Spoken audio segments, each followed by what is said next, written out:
Hello and welcome to another short tutorial video, this time on creating new projects.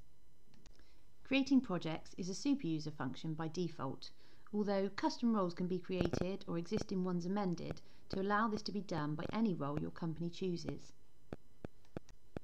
To create a new project, click on the project's main menu item, then click Project List. From here you can see a list of the projects within your environment.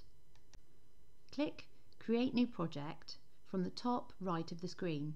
You will now see the new project model appear. You can fill in the details for your project across the 4 tabs shown. On the first tab we'll fill in some project defaults. Name can be anything you choose to call your project. For the S1000D schema version box, click the Pick button and select the version of S1000D your project is using. In the model identification box, add the model identification code of the product. It's worth mentioning though that it's just a default value, and the NeXuS system will allow you to import or create data modules with a different model identification code. This is by design.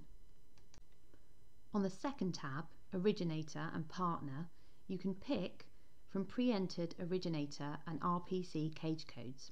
Entering these values into the NeXuS system is covered in another video. The third tab is Workflow. Here you can choose what kind of default workflow your data modules must go through before they'll be issued.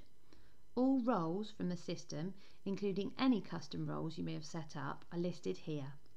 Once you've selected the roles required for the review process, you can order them.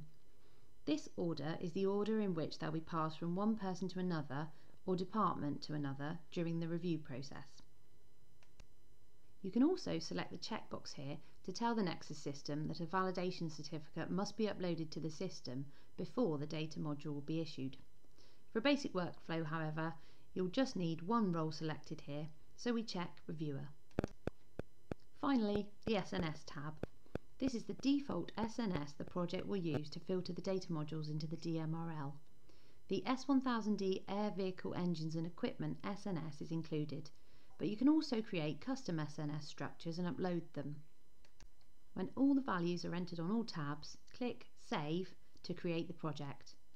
You can now select the project from the project page.